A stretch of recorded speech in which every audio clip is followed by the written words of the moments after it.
आज EPS 95 all India राष्ट्रीय संघर्ष समिति कानपुर मंडल उत्तर प्रदेश पेंशनरों की गरिमामयी उपस्थिति के साथ meeting Rawatpur bus stand Kanpur में कार्यवाहक मंडल अध्यक्ष अशोक कुमार यादव जी की अध्यक्षता में संपन्न हुई। राष्ट्रीय सलाहकार आदरणीय राजेश कुमार शुक्ला जी ने मांगों के संबंध में मीटिंग को संबोधित करते हुए कहा कि 7 वर्षों से पूरे देश में विभिन्न प्रकार के आंदोलन किए, सरकार से कई दौर की वार्ताओं में भी दिए गए आश्वासन के बाद भी निर्णय नहीं लिया गया। यदि मांगे शीघ्र मंजूर नहीं की गई तो इस उदासीन हठधर्मी सरकार को इसका खामियाजा भुगतना पड़ेगा। प्रांतीय अध्यक्ष उत्तर प्रदेश आदरणीय ओम शंकर तिवारी ने अपने उद्बोधन में कहा कि राष्ट्रीय अध्यक्ष आदरणीय कमांडर अशोक रावत जी, राष्ट्रीय महामंत्री आदरणीय श्री वीरेंद्र सिंह राजावत के नेतृत्व में केंद्रीय टीम के साथ 15 व 16 फरवरी को सीपीएफसी, श्रम मंत्री, वित्त मंत्री एवं सीबीटी को मांग पत्र का प्रपोजल सौंपकर विस्तार से चर्चा हुई। केंद्रीय टीम से इस सराहनीय अथक प्रयास से हुई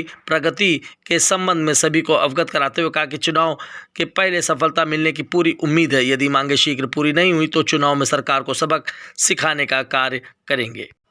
देखें खास रिपोर्ट कानपुर से। बराबर संघर्षरत हूँ। हमारी 4 मांगे हैं।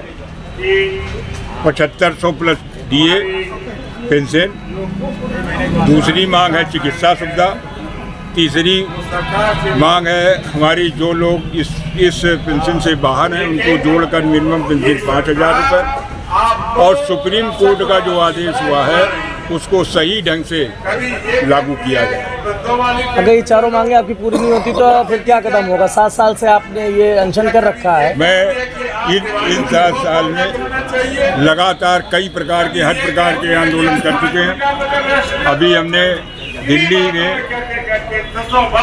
अनशन कार्यक्रम किया था। हमारा अनशन कार्यक्रम सफल हुआ। तुरंत जो है शासन ने मुझको वार्ता के लिए बुलाया और हमारी चर्चा हुई। जो हमारी 4 मांगे थी उनमें सहमति जताई और मुझसे कहा कि आप 4 प्रकार के प्रस्ताव बना के लाइए। हमने जो है ईपीएफओ, श्रम मंत्रालय, वित्त मंत्रालय सभी जगह 4 प्रकार के प्रस्ताव बना करके प्रस्तुत किए और मुझसे कहा था कि मैं जो है आपकी 29 तारीख तक इस पर विचार करके जल्द से जल्द मांगों को पूरा करूंगा। 21 तारीख को शासन स्तर पर बैठक हुई, उसमें निर्णय लिया गया होगा, लेकिन अभी तक हमको अवगत नहीं कराया गया। उसी परिप्रेक्ष्य में आज बैठक कर रहे हैं और अगले रणनीति और लड़ाई की तैयारी हम इसी बैठक में करेंगे। और अपने काम करेगा वही देश में राज करेगा। तो क्या ये लोकसभा का जो भी चुनाव आ रहा है उसमें देखने को मिलेगा किस तरीके से आप लोगों की सहभागिता देखने को मिलेगा?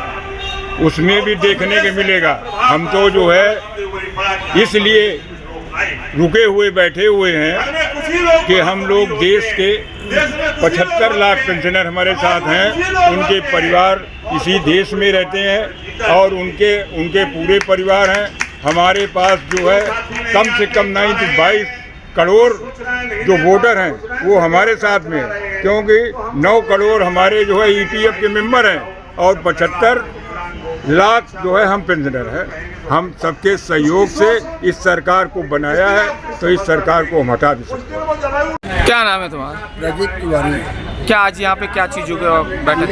ईपीएस 95 की जो पेंशन की लड़ाई चल रही है उस संबंध में ये मीटिंग चल रही है और ये मीटिंगें चल रही हैं 8-10 सालों से। मेरा रुपया सेंट्रल गवर्नमेंट में है, मेरा अपनी सैलरी का कटा हुआ और उसका 10% मुझको इंटरेस्ट मिल रहा है, बाकी गवर्नमेंट खा रही है। चोर चोरी करे, सीना चोरी करे, मैं भीख मांगू उसके सामने, ठीक है? ये कई सालों से वृद्ध लोग अनशन से लेकर सारी कार्रवाई कर चुके सुप्रीम कोर्ट तक। गवर्नमेंट के कान में आवाज नहीं आ रही है।